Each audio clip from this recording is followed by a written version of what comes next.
Masipang pakpak, usa ka maisog, ligdong. Tagalogin ko ba? O, Tagalogin natin. Maisog pa rin. Ang Tagalog yun. Palakpakan natin. Matapang. May paninindigan. Attorney Harry Roque.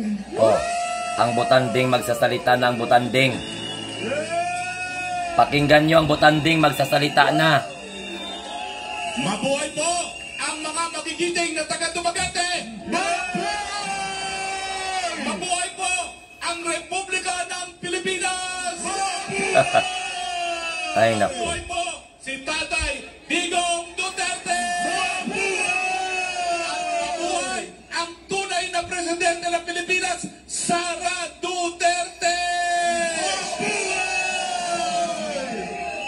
Mga taga-Dumaguete, bagamat ako'y hindi Bisaya, ako'y kaisa ninyo dahil halos 8 taon na akong nagtuturo sa College of Law ng Silliman University. Sino mga taga Silliman? Huwag kayong mag-alala. Kung kayo'y mga estudyante ko, pinakamataas na grade ang makukuha ninyo na. Yes! At meron pong dahilan yan. Dahil sa College of Law, hindi po pwedeng pinag-aaralan lamang ang batas. Ang kinakailangan, binibigyan ng buhay at pinaninindigan ang batas. Talsik laway. At dahil sa presensya nyo ngayon, sa isang napakalaking rally na pinagkaitan ng rally permit ng mga politiko, nagpapakita na pinaninindigan ninyo ang karapatan ng malayang pananalita dahil ang ating rally permit galing sa saligang batas, sa Bill of Rights, hindi sa politiko. Yes! Kaya lahat kayo dito, lahat kayo dapat maging abogado dahil alam ninyo ang karapatan mamamatay kung hindi pinaninindigan. Yes! Alam nyo, mga kababayan dito sa Dumaguete, ang rally po natin ngayon, defend the flag. Bakit? Dahil napakaraming kalaban ng ating republika. Noong ating unang kasaysayan kung saan nanindigan ang Dumaguete at Negros Oriental laban sa diktadorya, huwag nating kalimutan ang unang-unang ginawa ng diktador na Marcos Sr. ay baliwalain ang saligang batas. At ngayon, dahil nagnanais, nag-aambisyon ang Tambaluslos na maging Prime Minister, babaguhin nila ang saligang batas para sila'y maging Prime Minister dahil alam nilang hindi sila iboboto. Baka naman meron ditong botante ang Tambaluslos. Boboto ba kayo kay Tambaluslos? Dahil alam niyang wala siyang boto, babaguhin ang saligang batas. Papayag ba kayo? Hindi! Dedepensa nyo ba ang saligang batas?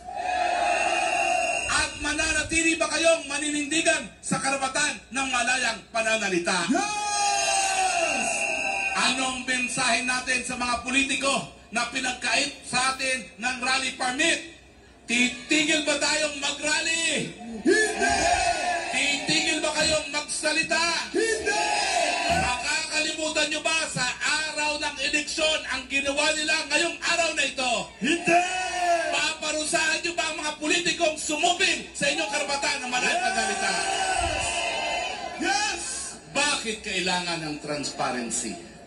Dahil ang transparency po, gaya ng karapatan ng malayang pananalita, karapatan ng bawat Pilipino.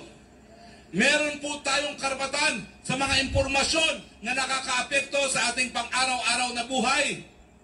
At sa panahon po na kinakaladkad ang ating bayan sa isang gera na wala tayong interes kung saan ang mga mahihirap na Pilipino ang mamamatay sa isang gera. May karapatan tayo sa transparency, may karapatan tayong magtanong, ikaw ba, Mr. President, nang kinakaladkad mo kami sa gera, nasa sapat na pag-iisip ka ba o nasa impluwensya ng pulboron? Nais nyo bang malaman kung ang presidente ay gumagamit ng pulburon? Sigurado mo kayo? Eh, ang sabi niya ng tinanong, anong masasabi ninyo sa PDEA leaks? Anong sabi? Piklapter. Karapatan nyo bang malaman kung siya ay Prayer rally ba yan? addict? Yan ba ang prayer rally nila? Dahil ang drug addict wala sa tamang pag-iisip, magre-resulta ng buhay ng mga Pilipino sa gera na wala naman tayong kinalaman. Dumaguete, the city of gentle people. Nais nyo ba ng gera? Nais nyo ba ng kapayapaan? Nais nyo ba ang presidente? Imagine, meron pang patalastas. Ay, nako, Diyos ko. Sila sa kanilang krimen laban sa bayan, mauulit muli sa kasaysayan ang kanilang mga krimen. Ako po'y humihingi muli ng patawad sa inyo dahil nung huling eleksyon, umakyat ako sa entablado ni Marcos Jr. Bakit? Dalawang bagay po. Unang-una, dahil kay Inday Sara Duterte. Ang sabi ko, abay, ayaw nga suportahon ng ating Tatay Digong ang tinatawag niyang drug user. Pero kinakailangan, meron namang kasama si Inday Sara Duterte. At pangalawa, dahil bilang isang Kristiyano, bilang isang miyembro ng UCCP na nagpapatakbo ng Siliman, buong akala ko ay nagbagong buhay ang Marcos Jr. at nagnanais na linisin ang pangalan ng kanyang pamilya. Pero wala pa pong 2 taon, anong ginawa?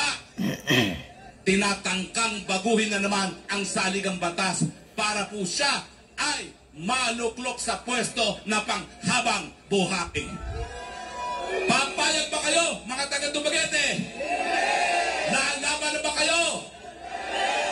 Ano ang panawagan ninyo kay Pangulong Marcos ngayon na may duda tayo sa kanyang pag-iisip? Sabay-sabay tayo nang marinig nila ang ating kahilingan. Marcos! Marcos resign! Marcos resign! Mga buang talaga. Marcos resign! Nagbata ka. Mamaya tutuloy natin yan. Nagtataka ang marami. Bakit kaya pabalentong-balentong ang ating Pangulo? Nung una, ang sinabi niya, China ang pinaka-importante kong alyadong bansa. Matapos magpunta ng Estados Unidos, balentong kaaway ang China. Ano ba ang interes niya sa Amerika? Ngayon po, ang ating presidente hinaharap 371 million civil contempt charge sa hukuman ng Honolulu dahil meron pong 2 bilyong dolyares na award sa mga biktima ng karahasan sa Marcelo at ayaw niyang sabihin kung nasaan ang tagong nakaw na yaman ng kanyang pamilya. Hindi kaya Bobo talaga si Ro. pagbalentong niya pagdating sa ating panlabas na relasyon sa China at ay Amerika ay may kinalaman sa nakaw at tagong yaman? Ano tingin nyo? Meron bang kinalaman ng nakaw na yaman niya sa kanyang pagbabalentong? At ang resulta, kinakalagkad niya tayo sa kamatayan sa pamamagitan ng isang gera. Mga taga-Dumaguete, the city of gentle people, papayag ba kayong magkagera para sa mga Marcos? Makasaysayan po itong araw na ito, ha? Dahil pinagbawalan tayong mag-rally. Binawi ang ating rally permit. Pero naririto kayo, nanindigan ng rally permit namin galing sa saligang batas, galing sa Panginoon, dahil kami po ay hinugit sa imahe ng ating Panginoon. Tama ba o hindi? At At dahil po dyan, pwede ba ho? Harapin natin ang ating mga katabi at sabihin natin, congratulations, my brother and my sister. Simula pa lang po ito. Dahil ngayon, matapos ang makasaysayang pagtitipon sa Dumaguete, kung saan libo-libo ang sumipot, bagamat walang rally permit, Mr. Ay nako, Roque. Wala na sa hulog ang mga Marcos Jr., we put you on notice. Alam po namin ang karapatan namin at pupunta kami sa lahat ng syudad at probinsya ng Pilipinas at kami po ay sisigaw ng transparency, accountability, peace and security. Nek-nek nyo kung biski hindi nyo kami bigyan ng rally permit. At mula ngayon, parang rebelde. ang itatawag natin dyan, ang Dumaguete Doctrine. Meron kaming karapatan, hindi kami papayag na masupin.